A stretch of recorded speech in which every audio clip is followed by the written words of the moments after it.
Hey guys, and welcome back to another YouTube video. In this video I'll be doing my ladder predictions as well as my season predictions for all the major honours, I guess you would say, at least the Coleman, Brownlow, Rising Star, as well as the Premiers and the Norm Smith medalists, which is probably all going to be, well, I've sort of gone the obvious ones, but they're all sort of probably going to be wrong because that's how it seems to work, especially the ladder last year. I remember I had I believe it was in the end GWS second bottom or bottom, and they ended up getting within like 1 point of the grand final, so, or 2 points I guess if you say that they got to win the game.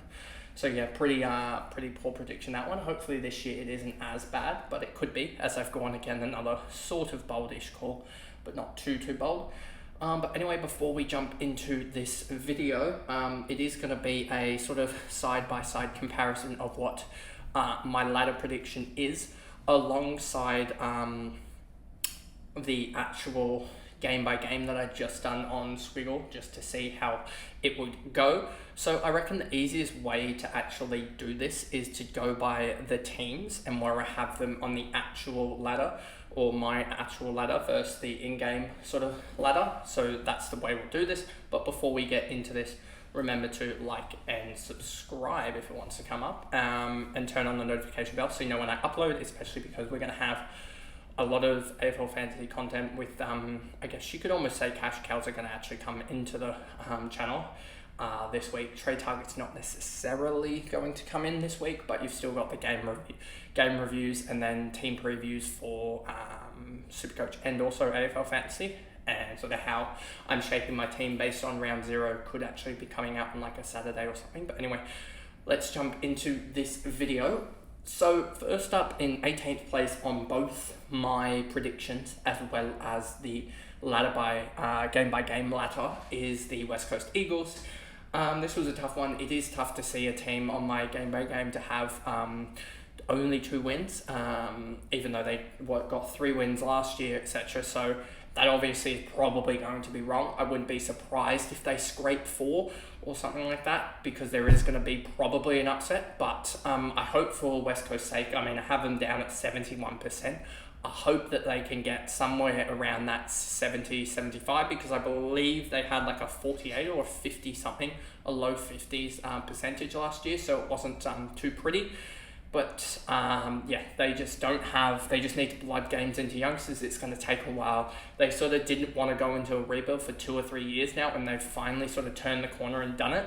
And so it's going to be a bloody sort of 18 to 24 months for them, just trying to get games into youngsters. I know they've already got an injury list that is mounting up. It's not as bad as it was last year, but it is starting to mount.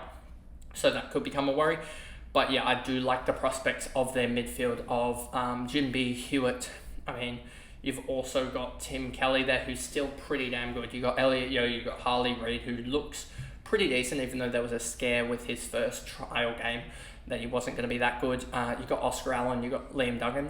That's 8, 9, what should be quality guys in 12, if they're not already quality guys, in 12 to 24 months. But then you have the injury worries of, is it Barras who's already out? Elliot Yeo could pop a hamstring. You've already got Matt Flynn out for 10 to 12 weeks, I believe it is. So that pretty much puts them back to the ruck department that they had before in 2023, which is sort of lackluster. But that is the reason why they are in 18th. In 17th on my actual ladder, I've got North Melbourne, but they actually turn up in 16th on my predicted ladder by game. So North Melbourne on my predicted ladder, I have them at 6 wins, 6 and 17. I think that is a pretty good sort of run for what they are going to probably hopefully achieve. They have a really good midfield of LDU, Wardlaw, Will Phillips is there or thereabouts. Lazaro looks good. Who else have they got in there? They've got Colby McKercher, Harry Sheasel, and Fisher down back, which should be pretty good. The only worry for me is their key position stocks are pretty much Nick Larkey and bust across both boards. And Cherry, he does look pretty good, but I don't know if he's necessarily a top sort of 8 ruckman, or whether he's just sort of that sort of 8 to 12 range in terms of his ability, because you've got Gawn, Grundy, Marshall, Witts, English, Nankervis probably all ahead of him at least. And you even have guys like Briggs and I can't even think of anyone. There's not really anyone else ahead of him per se in that department, I guess. Maybe even Oscar McInerney is ahead of him still. So you still have a lot of the top 8 teams having better rucks, so he needs to probably take the next step up, which he could do, but I don't see it yet necessarily. And that's why I have them 17th, but that is definitely an improvement on what they did last year. It's not the same 17th. In 16th, I have Fremantle on my actual ladder, and then on the game by game, they're 14th on 7 wins and 16 losses. And yeah, to be honest, this one is one that could flip. Could definitely go against me, as Freo were in the finals a couple of years ago. So they have shown potential to do it. I just don't know with their overall game how it's going to convert. Their small forwards are sort of not really there anymore, with Schultz going, and now Walter's another year on. Switkowski's, I believe, injured as well. And Frederick might be injured. I'm not 100% sure on that. So there is a doubt there for me, and that's why I have them in 16th, but don't be surprised if they're like 10th or something like that. In 15th on my actual ladder, I have Richmond, and they turn 15th on the actual ladder, as the game-by-game ladder as well, on 6 wins.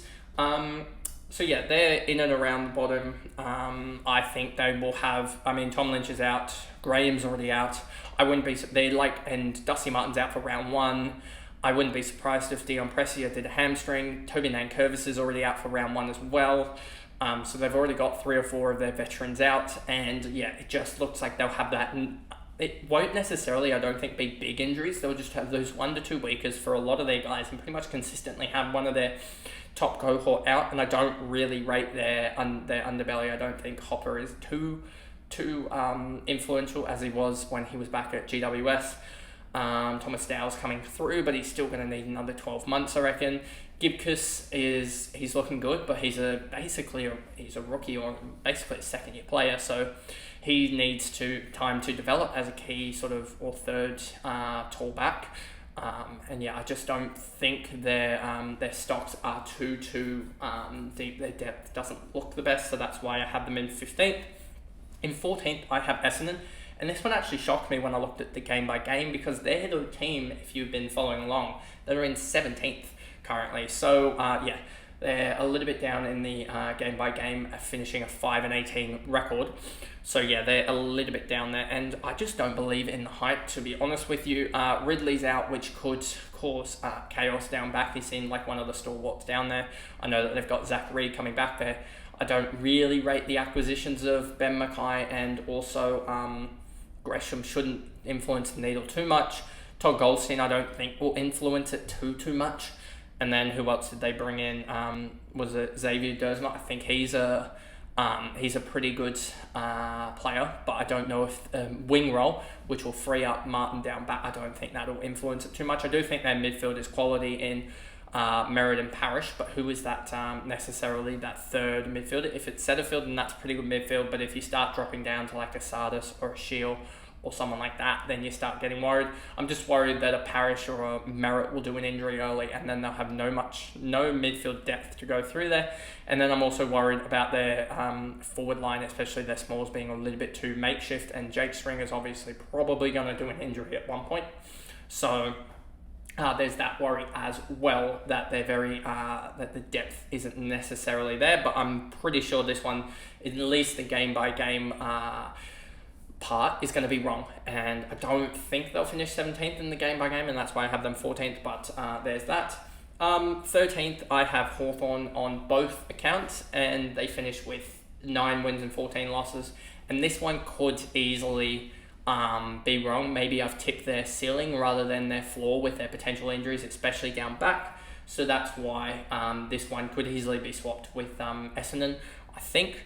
But I'm very, very hopeful about this Hawthorn midfield mix of Mackenzie, Warple, Nash, Newcomb, etc. They're all running through there. McDonald off the half forward. You got Amon down back as well, and then Weddle, so you've got some speed down back. The only problem I have with with Hawthorn is their key defensive stocks have probably meant that they need to get a little bit more accountable down back. So whether that means Sicily plays more of an accountability role, it is sort of a little bit up in the air, a little bit. But we'll see how they go. I don't know if their defence can stand up enough for their forwards to kick enough goals to win the game, because yes, they're going to play an attacking brand of football, but there is a sense of defenders do need to defend at the end, and if they can't really defend and concede 100 points a week, you're not going to win many games. And then in 12th on both fronts, again, I have Gold Coast, and yes, this is what I was saying in the intro. I did want to put Gold Coast in finals just because, fairy tale and everything, but I just don't know. I think their midfield is very, very good in Rowell, Took, and Anderson, as well as Flanders as the fourth. Witts is a quality ruckman. They've got one of the King brothers there, and then their backline's pretty solid, but I just think that the sides above them are at least have more experience, at least more finals experience, so they know how to win it down the stretch. And Gold Coast did finish 16th last year or 15th last year. I think it was 15th, I want to say, as they had the fourth pick or whatever. Maybe it was 16th because North had the double pick. So yeah, they still finished pretty low down in the table last year. So I'm worried that they won't make that extreme jump, but I think there will be definitely improvement from Gold Coast. I have them 9 and 14. If I didn't mention Hawthorn were 9 and 14 as well. So both there just split by percentage. Then in 10th, I have Geelong, and they're both. In 11th I have Geelong on both fronts, that is because I think their experienced guys will be able to carry them a certain bit, but I don't know if if they get an injury front with that, whether they have the depth to necessarily cover, or whether their youth have got enough games into them to cover, because they could be quality like Jai Clark, but as a lot of people say in other sports, younger guys can give you a 10 out of 10 performance, but they're going to give you 2 out of 10s, whereas experienced guys are roughly going to give you an 8 out of 10 most nights. So that's why I'm a little bit worried about Geelong's depth, because it may be quality youth guys, but they're in the end experienced youth guys, so they need to get more experience. And that midfield is one injury away from being very, very weak. It's got Dangerfield, Tanner Bruin, Holmes probably will run through there, I'm guessing, as well. And then I don't remember who else. So Jordan Clark should be there as well. So you're already starting to see the youth there showing. So they're one midfield injury away from really, I don't think, being competitive. And their ruck line, I don't know about Conway necessarily in terms of performance. And then also Stanley there is getting on in age, and his numbers didn't look too good when looking at his hit out percentage and hit outs to advantage percentage in the ruck, so it didn't look too positive there. Then in 10th place, this one is a little bit different from my predictions to the game by game. I have Melbourne in 10th, and then in 7th on the game by game. This one pretty much all depends down to culture. Max Gawn looks an absolute freak and would be almost my pick for All-Australian at this point. He looks absolutely an absolute weapon. I mean, he came up against one of the hardest ruck duos and put on what he would above average performance in 5/6 of the time. So he was absolutely crazy. It would have been a 150 odd in AFL fantasy if he played the full ruck time that I thought he would. But he obviously had done enough and then got rested. So he did that. So he looks the real deal. Oliver's back. Petrarca's back. They've still got Viney, so they almost have the best midfield, I would say, in the comp.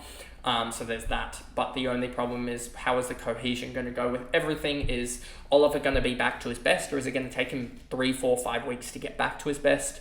How is that forward line going to do with Petty out, as well as Pickett, and Pickett's out for a suspension for 1 game. McAdam, I believe, is still injured. So they've got a little bit of forward line worries, and their experienced guys are getting on in age. So how are they going to go if May does get an injury or something like that? That is a question. I mean, you could say about the whole every side of the comp, but I think May is so important to the way Melbourne play that he basically can't go down. Then in 9th place on both of them, and this is one that they got 13 wins on this, and also if I missed it with Melbourne, I have them 15 and 8. So Just shows you the difference between 7th and 9th is 2 wins. 13 and 10 and missing finals for St Kilda. It's probably not going to work that way. This is one that's going to have egg on my face. I feel like either way, as I feel like they will probably end up in 4th or 5th, but with the teams above them, I can't put them there. So this is one that I'm pretty much certain will go wrong. But yeah, St Kilda 9th. I think they've made definitely improvements. I'm just worried about how is Breakpout's going to come back in and help that midfield out. Windhager is injured with a broken hand. Don't know how long he's out for. They actually do have a mounting injury list, and it's already something like 8 best 22 players, although they do play in round 1, so it doesn't matter too much. As they will have probably 5 or so of them back, but that injury list is already mounting. You've got the Webster 7-game suspension, which just adds another sort of layer, as 7 games is a while, and it means that probably Ari Schoenmaker has to play, and that's a rookie, and adding a rookie, as we said, with the, who was it, Geelong or whatever, they can have some absolute stinker performance, and they can almost have a game-winning performance, because they're sort of so volatile. So yeah, Ari Schoenmaker, I'm worried that he will not live up to the standards or that sort of Webster has, or just sort of the being good and being an average sort of player. I don't know where he's gonna fit in, and yeah, so I think their midfield is quality, but I don't know about their backline, to be honest with you. Even though it was a very, very solid backline, I think the injuries there, Sinclair, Windhager, Webster all out through injuries and suspension. It is sort of an iffy backline, but St Kilda's probably one that I have less of a focus on, so this one is probably going to be wrong.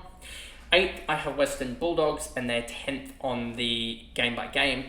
12 wins, 11 losses, so they're right in at about that point where it could go either way depending on how many wins they need to get into the 8. 12 and 11 I think got in last year, or was it 13 and 10 you needed to get in last year? So yeah, they're right on the cusp, and yeah, I just really like the midfield that they've got. Their strong midfield it's probably as well up there with Melbourne on one of the best midfields, as well as Brisbane, of English, Bont, Libba, Treloar, Sanders, and I'm probably missing someone as well. There, as they're just so strong, and that's even without McRae and also Bailey Smith, who's obviously out for the year, but that is just a strong midfield, and that would probably be the wings as well. And then you have James Harms off half forward, so yeah, that is a really strong sort of core middle. I'm just worried about their sort of defensive stocks, especially their keys. Their forwards are pretty good in Norton, and also Norton, Waitman and Ugle Hagan. How's Sam Darcy going to go in the mix? How's Rory Lobb going to go as the chop out ruckman? That is sort of the questions I have, and I think they're generally not the best. I think Beveridge isn't necessarily the greatest coach, so I reckon they'll be stagnant there a little bit, but still 8th. 8th on my actual ladder, and 10th on the predicted game-by-game ladder is still pretty decent for the Dogs. 7th on my actual ladder, and 3rd on the predicted game-by-game, mostly because they have 13 games at Adelaide, and they're a very good, strong home side is Port Adelaide, 16 and 7, so they're one win away from 8th, basically, which just shows you how tight this is, and how it probably won't be this tight in the actual season. But so they're 7th on my actual ladder and 3rd on the game by game, and I really don't know how to predict how their backmen set up and how they sort of work with the additions of Radaglia and Zerk Thatcher. I think that could really help them and really solidify them in 3rd place. But it also could go wrong slightly, and Houston doesn't get the boost that they necessarily want. And so then they fall back a little bit, still to 7th, and they could run through. There is a case for them to just go through the final series like GWS and get close, if not into a grand final, just off the basis of how close and tight this top 8 is. So that's the reason for Port in 7th. In 6th place, and then 8th place on my game by game is GWS. This one was a hard one to predict, as a lot of people were predicting them to finish in the top top four, and there was a little bit of liberties in what I did with the top four sides, as I did try and follow that game, that rule book, or not rules, but sort of guidelines that one team parachutes into the top four and generally 3 teams into the top 8. So I think I have 2 teams into the top 8 and 1 team into the top 4. So there's that. So you can probably figure that out. But so GWS, I couldn't fit them into the into the top 4, but they could easily be there. This top 8 is so tight that I could see pretty much anyone in the top 8 being in the top 8, except for anywhere in the top 8, except for 2 teams I think have to be in the top 4. So that's why I have, and you'll see those teams there. But so GWS is 6th. Carlton I have as 5th on this and 6th on my real ladder. So 5th on my real ladder and 6th on my game by game, if I have that correctly. Carlton, I really like how they're setting up, etc. I think they're in for another really good year. I do think it was a little bit of a momentum swing that they got that enabled them to go on such a big run. So there is that little worry there. But also it's Carlton, they got within at one point, 2 quarters, a half a footy away from the grand final. So I think that they're very, very close, and I think they'll have an improvement. I am worried a little bit about Wiedering, necessarily, him missing and how that could, if he is missing, and how that could impact. I'm a little bit worried about that, and I don't think their rucks will be that poor like they looked in the game against Gawn. Because Gawn's just Gawn. So I don't think that'll be that bad, and I do think that Curnow and Mackay will be a 1-2 punch that kicks probably 130 goals between them, I would suspect, if not 120 odd. So I think Mackay's going to get back to his best, and I don't think it will necessarily impact Curnow as much as what other people are probably going to predict with their Colemans. So that's why I have Carlton in 5th and 6th respectively, and then in 4th on this ladder and 4th as well on my game by game is my Swans. I think a lot of people are a little bit underrating them a little bit, but I wouldn't be surprised if with the injuries there's a little bit of a reshuffle. They may slide down the ladder a little bit just because they get caught out in the first 2 weeks against 2 quality opposition in Melbourne and also Collingwood. So I wouldn't be surprised if that does occur, but I do think that once they get their midfield back of Mills, Parker and also Adams, then they really start to become a really solid best 22. I don't think there's too many weaknesses there in their best 22, and obviously they won't have hopefully an injury crisis in the key position players like they did last year, which was just to the point that they were playing Robbie Fox as a key position player, and also Nick Blakey had to be defensively accountable, which shouldn't happen this year. But I think that just showed how crazy that run was, to the point that they almost allowed Port to go on their run just because they lost 2 keys in that game, and then they lost another key and another key and another key. They were playing Aaron Francis down back as well as a lead key defender. It was quite terrible. So hopefully Tommy McCartan can lead the key defensive stops and stocks, and also Dane Rampy as well, and Lewis Melican can prove the people wrong that didn't have him in there in the Swans best 22. But I have them in 4th, sneaking in and improving into that top 4. But then in 3rd place on my actual ladder and 2nd on my game by game is Collingwood. And you just look at the way that they play, they're going to win a lot of games this year. I did think in the round 0 predictions video that I did go and say that Collingwood were going to lose the opening game to GWS. I do think that will occur, but I think that you'll see that after almost about round 6, round 7, they lose about another 2-3 games or something. I think I had them about 3-3 at one point, and then they just go on a crazy run or something, or it was 4-2 or something. It wasn't, and then they go, and now I have them at 17-6, so they win 13-4 or something like that after that, or 14-3 or whatever. So they will go on a crazy run, I think, and that will be the position they end up in, 3rd, 2nd, whatever.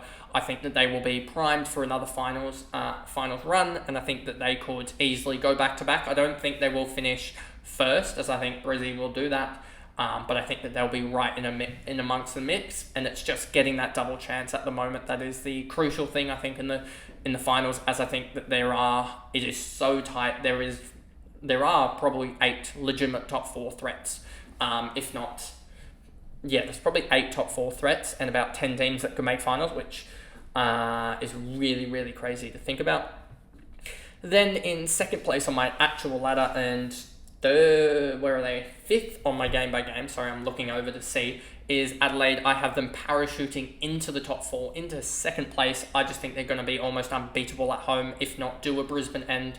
We may have 2 sides that are undefeatable at home, and they get 13 games at Adelaide Oval. If they win all 13, then they pretty much just need to win another 4 games on the road, which should be easy. I don't know their exact road matchups, but you would think that they'd have at least 1 or 2 of the bottom sort of 6 as well on the road, and then surely they'd have at least like 4 of the bottom 10 on the road where they can just pick up a win there, and that would get them top 2-3 spots. So that's why I have them second. I really like their midfield mix of Laird, Crouch, Dawson, even Rankin, Rochelle and Pedler, hopefully getting some time there, as well as Saligo. I really like that.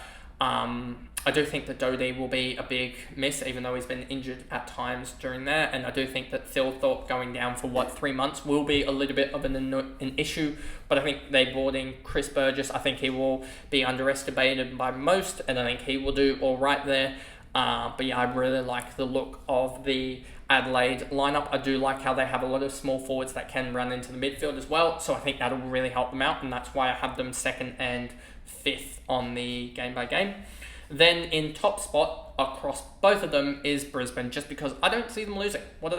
How many have they lost in the last, I don't think they've lost a game at home, including finals, for the last 18 months. I think you have to go back to mid-2023 to find that. I just think that they're top form and top quality, and I think that they will show everyone again that they deserve to be there.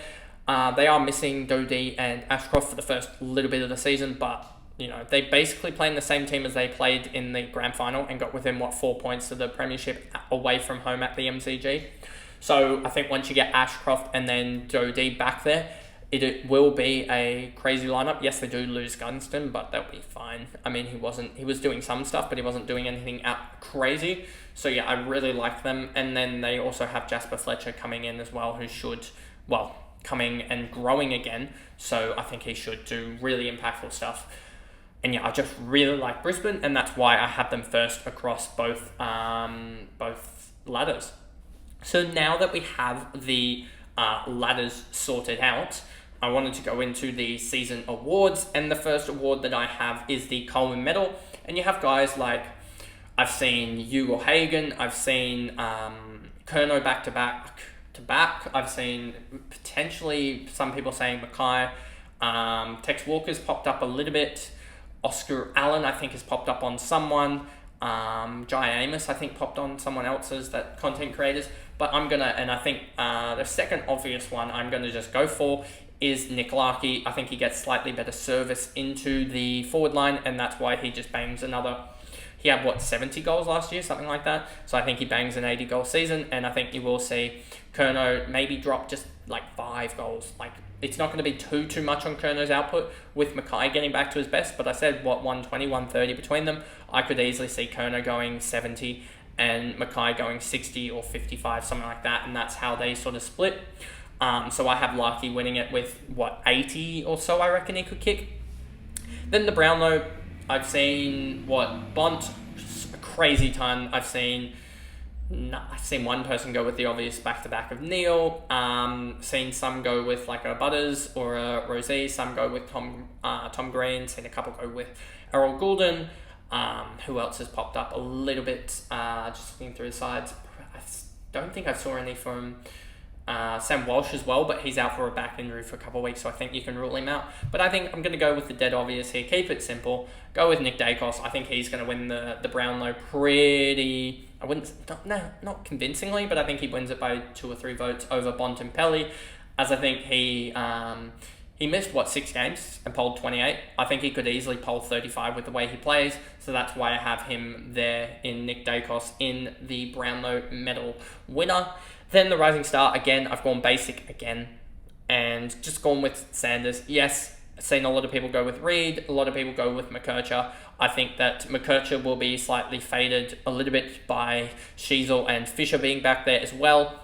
I think that Harley Reid will struggle a little bit in that midfield. I think he will put up performances that are pretty good, but I just think that Sanders has the grunt midfielders around him in Bontempelli, Libba, that can provide him the ball, and I think he is one of the better users of the ball in the draft class. So I think that Sanders is an absolute gun, and I think he will win the Rising Star over the likes of he will probably also win it over Wardlaw as well, in my opinion. So you have about 4 or so guys there. And then you have the grand final. Who do I think is going to make the grand final? I've gone a little bit out there, and this could potentially blow up in my face, but I've gone Brisbane getting back there, as well as Adelaide going through the finals, steamrolling it and winning it. I could easily see Collingwood just there as well, Brisbane Collingwood again, but I didn't want to be that basic, given that I've been basic across my other awards. And if I had to pick a winner out of Brisbane and Adelaide, I think Brisbane just have the experience there. They've all been there before, all almost done it effectively last year. So I think that they will be there. They'll have a stronger side in the back half of the season, you would expect. So yeah, I'm really expecting them to go on and win it. And then the Norm Smith to be Josh Dunkley, as I think he is. I think it could be Neil. They could easily side to Neil. They could easily side to one of the goal kickers or something like that, but I don't think Brisbane don't really have. They've got Charlie Cameron, and then also Joe Danaher, but I don't think one of them will have a huge day. But yeah, I think it will go to a midfielder, and I think Josh Dunkley could easily pop up with a goal and 25, 30 odd touches, and that would be almost enough for Norm Smith, as well as his tackling pressure as well. He could easily amount something like 8 tackles or whatever. Sort of his just general stat line would be massive Norm Smith contention. So that is all of the predictions for the season that is about to incur on tonight. So a long season, these are probably going to be dead wrong, but let's see how it works out. Anyway, that's the video, and I'll see you guys in the next one. Bye guys.